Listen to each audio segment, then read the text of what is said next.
Yo, what's going on everybody? It's your boy Naruto Explain here, and I'm finally getting around to making an honest, somewhat non-trollish tier list. You know, back when I made the ultimate official super special Naruto Waifu tier list, I cut up, I got really raunchy, I told a bunch of dirty jokes in it, and one comment I got a lot was like, hey man, when are you gonna make a really serious tier list about where you're putting all the Naruto women? Why are you sexualizing them? Why are you objectifying them? You know, you really shouldn't do stuff like that. So I got to thinking, I said, I don't know if I could do a serious tier list, but then I got to thinking, what better time to discuss this than March, when it's International Women's Month? What better time to make this tier list? So I figured, why not attempt to make a serious tier list? If I can get through this without trolling, it's gonna be super special, but I'm just gonna try and limit the trolling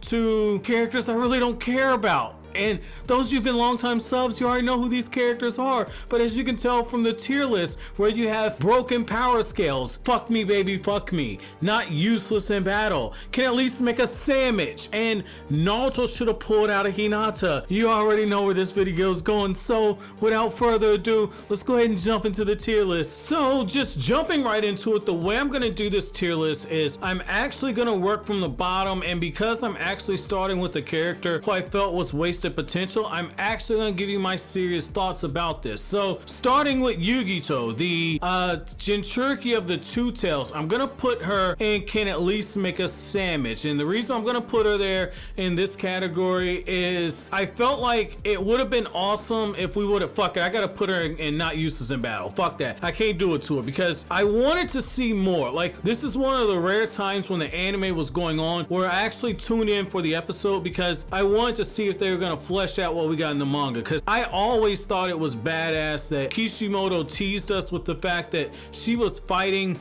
two Akatsuki members at the same time, and she knew that they were coming, and she tried to lure them into a trap, and she was able to somewhat control her Biju, being able to go into a transformation right there at will. I always thought that that was so fucking awesome, and I wanted to see a full-blown fight. So I gotta put her in that not useless in battle. I feel like she's the best one to start up because I'm currently working on videos for the 9 different Jinchuriki. I've already done Naruto and B and Gar, so I want to kind of talk about the other Jinchuriki. So I thought that that would be nice to start her there because I feel like she's a very underrated character. So when it comes to this next one, you got Mirai Sarutobi, and I gotta put Mirai in that Naruto should have pulled out a Hinata category because it ain't because she's part of the Boruto era. It's not because of that. I'm not putting her there because of that. It's more so because legend has it she's still swinging on that bridge that Boruto left her on. like on the real, like, look at this character and tell me you weren't expecting more. I know damn well that I was. Like, I read the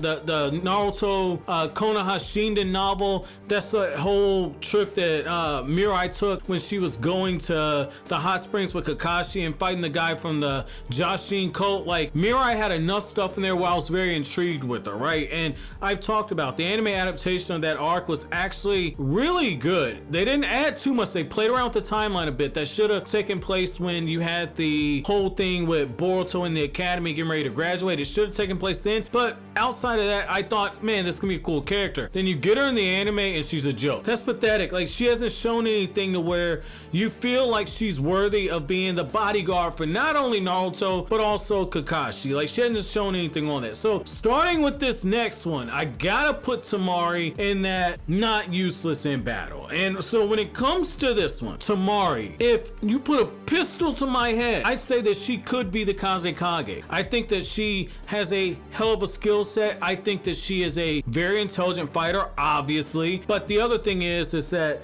she is stated to be the strongest wind style user in the Hidden Sand Village. Like, that is fucking awesome. You gotta remember, there aren't a lot of wind style users. There are people who can use it as a minor chakra nature, but there aren't a lot of people who have it as a natural affinity. The only reason why I can't put her in that fuck me baby fuck me is, let's be real for a second, you know Tamari got some angry pussy. Like, she the type of bitch, like, when you fucking, she probably saying we doing strap-ons, I'm getting spikes and heels. I ain't into none of that shit. Like, real talk, man. Like, I had a bitch cut my back up with the nails because I'm fucking, and she doing the fingernails and shit. Like, oh shit, shit, dude. When you try to take a shower after that shit, motherfucker, that shit hurts. So fuck no. I don't want a bitch like Tamari. She gotta stay out of fuck me, baby. Fuck me. So when it comes to Sarda, I gotta put her in 5.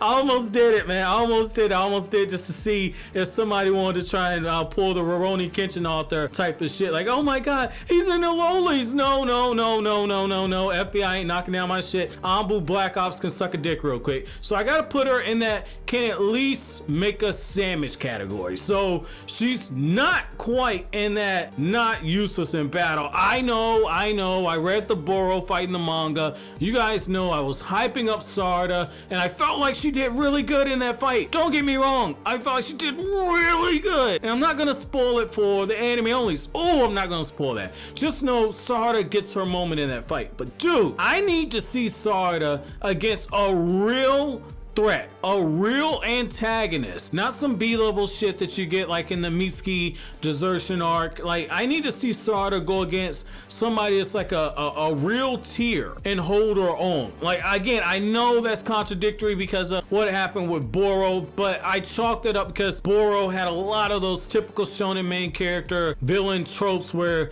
basically he's like, oh yeah, I'm stronger than this person. I'll drag my dick across their face. I ain't worried about it. Like, I didn't take Boro as a serious threat to Sarda, so I can't put her there. Now, when it comes to this one, the most important entry on here, Lady Tenten, the future 8th Hokage, and if you can't tell, that's actually Tenten. It's the Sage of Six Path, which I gotta say, Sage of Six Path Tenten merchandise is on the Naruto Explained Teespring. You should definitely check that out. But let me tell you something about Tenten for a second, right? There's a reason why we have the Church of Tenten over on this channel. As one of the founding members of the Church of Itachi back during the days when Naruto base was a thing before they changed it over to anime base, as one of the founding members of the Church of Itachi, I've now converted over to the Church of Tenten. And I gotta tell you guys, like, there's overpowered and then there's broken power scales. Like, you can go through, you can do all your numbers and equations and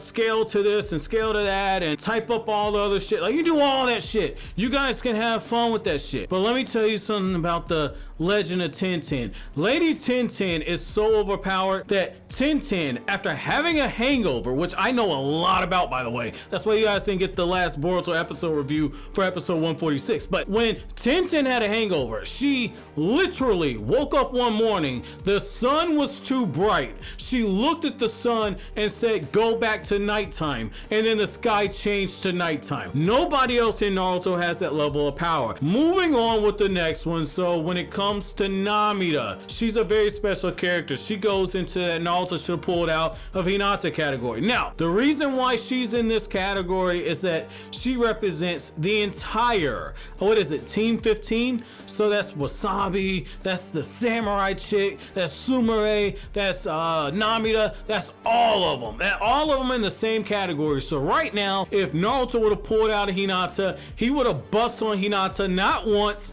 not twice, but 5 times, because Wasabi counts for 3 separate people. So, or 4 times, yeah, 4 times, or 5 times, the samurai chick, yeah. Like, Hinata has been bust on 5 times because of this garbage character. Now, when it goes to Hinata, this is controversial because I have a lot of people who feel like I absolutely hate Hinata, and I'll keep it real with you. I do not like Hinata. I think she's a terrible character, and I'm going to make the video. I'm scripting it, like I literally scripted the video instead of doing a rant where I'm breaking down why I do not like Hinata. But even I can admit that Hinata doesn't belong, and Naruto should have pulled out Hinata, because come on, have you seen them titties? Are you really pulling out of her? But the other thing too, when it comes to can at least make a sandwich, we know she can do that, so we got to move her up another level. So she's not going to be in the can at least make a sandwich. Useless in battle or not useless in battle, we'll put Hinata there. That's an honest assessment, like I talked about in the True Power Series edition on Hinata. I mean, that Byakugan is fucking overpowered, and if we're being real for a second, like Hinata, she's fucking overpowered. It is what it is. She's got some overpowered jutsu outside of the gentle fist. Like, highly recommend checking out that video if you haven't. Moving on, because I said enough nice things about Hinata. I said enough nice things about Hinata. I almost feel sick to my stomach right now. So moving on to Delta, you gotta put Delta in that fuck me baby fuck me category, and this is a special category, right? So it isn't just because this is you objectifying women. It's not that. No. This is a special blend. This is partly me objectifying women.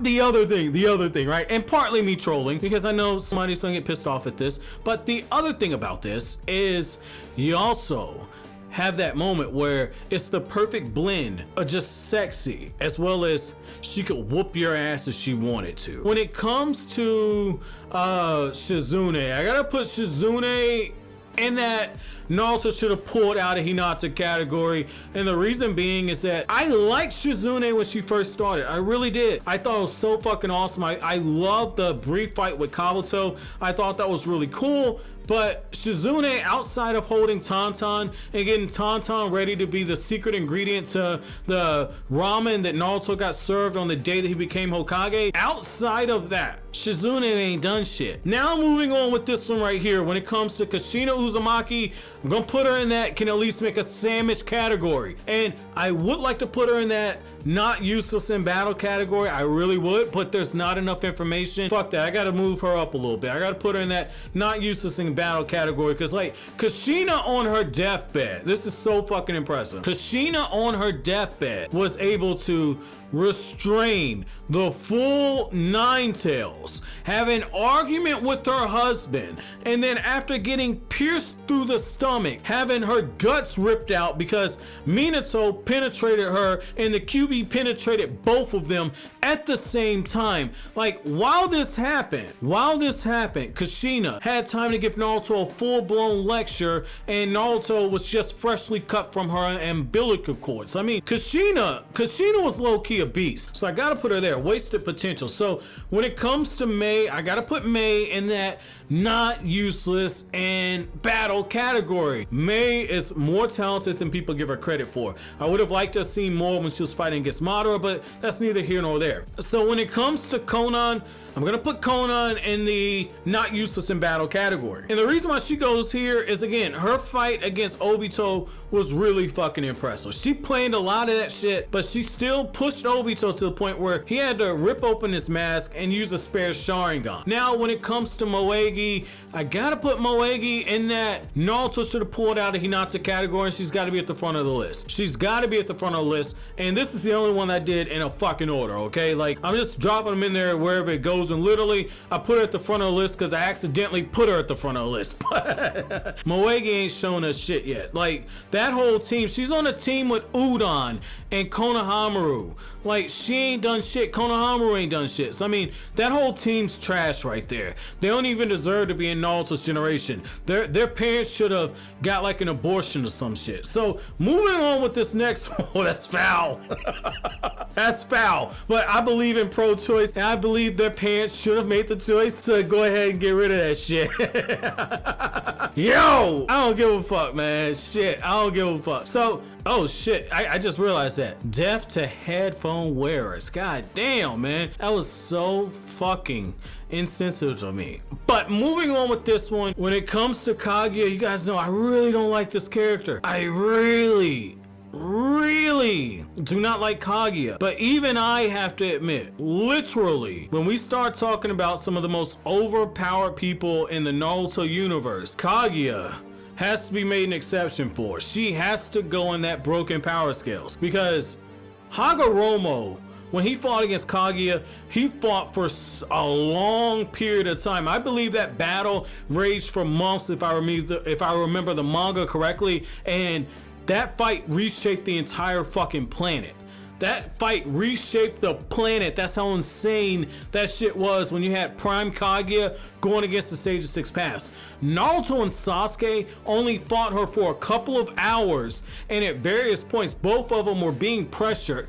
Kaguya wasn't even fighting, in my opinion, again, this is my opinion, she wasn't fighting for a straight kill. She was trying to get to them to try and take their chakra. And now granted, when she takes all the chakra, she's killing them, but she's got to get the chakra right away.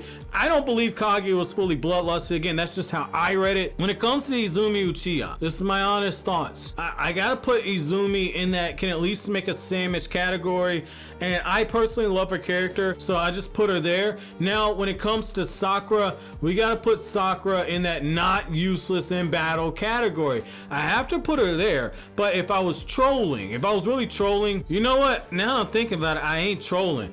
I'm gonna put Sakura in that fuck me baby fuck me category, because as you guys know, I did a bunch of videos and I was defending Sakura, and I was saying all these nice things about the character, and people said that I was a Sakura dick rider. So for the fact that I got called a Sakura dick rider, even though I would put her in that not useless in battle category, this is a casual missed me with that bullshit. Now, when it comes to Chiyo, she would go on that not useless in battle category, but on the real though, Chiyo's got to go into that can at least make a sandwich category. Now, that might seem crazy to you, because Chiyo's very fucking skilled. However, I wasn't as excited for the character when we got to see her during the 4th Great Ninja War. Moving on with Himawari. Now this is where I trigger people. So Himawari does not go and can at least make a sandwich, but instead goes into Naruto Shippuden Hinata. Yes, Himawari gets to go in that category. Now, why is it? Okay, like I get it, she's